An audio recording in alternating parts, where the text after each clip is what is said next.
Welcome to the third video preview for Perfect World Entertainment's highly anticipated MMO, Forsaken World. We've already introduced you to the playable races and classes in the game, and now we're going to take you on a tour through the enormous world of Yrda and explore some of the major locations that you'll be adventuring in. Each of the 5 races of Yrda begins the game in their own unique zone. The humans begin in Night Encampment, a town surrounded by the highlands of Aurora County. To the northeast lies Porter Manor, a village overrun by a clan of centaurs. Your assistance will be needed.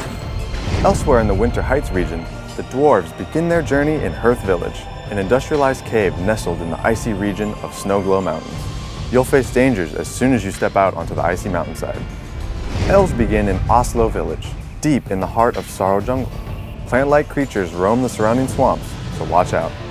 Elsewhere in the Sanctuary region, the Stone Men are born in Cragga Cavern, located deep in the canyons of Grand Rift.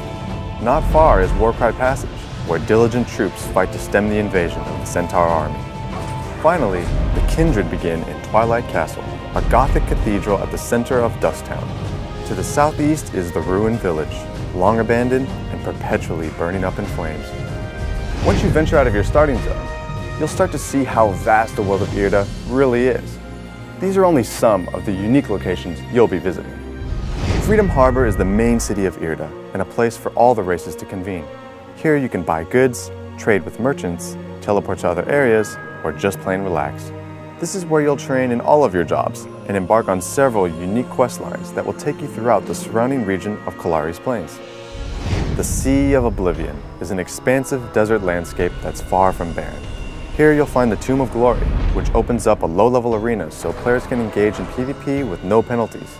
Through the main questline in this region, you'll discover the origin of the mysterious races that have recently appeared, some friendly, others not so much. In Lunagrint Woodland, you'll find the colossal Arena of Souls, which allows a group to take part in gladiatorial combat against the best that Yrda has to offer. Before you begin, you'll choose how many rounds you think you can get through. The longer you last, the better your rewards, but don't expect it to be a cakewalk. Elsewhere in this region, you'll help elves heal the damage to the land and learn more about the history of Yrda. Instances or dungeons are the staple of any MMO, and Forsaken World is no exception. However, you will find interesting twists on the usual formula of go through this maze and kill everything that you see. Nightmare Carnival is a level 20 instance located just outside Freedom Harbor. There's no fighting in this instance, just a series of increasingly tricky puzzles and tests. You'll be awarded tokens, which can then be traded to the Goblin Carnival workers for items used in refining gear and weapons. The Glistening Lowlands is a level 40 instance with an interesting mechanic. Here, you'll need to activate crystals to afflict the boss with different debuffs before you can take it down.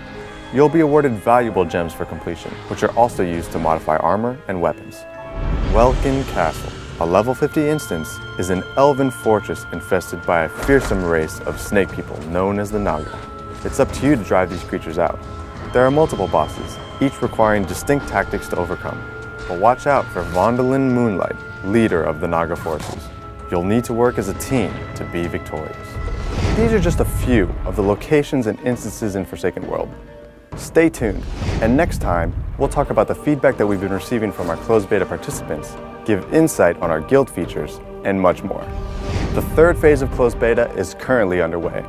For those of you who are participating, we've been giving you free Zen to spend exclusively within the Forsaken World Marketplace. Spend that money, go crazy. For those of you who are waiting to play, we look forward to seeing you when the game goes live on March 23rd. The world is not perfect, so play in one that's forsaken.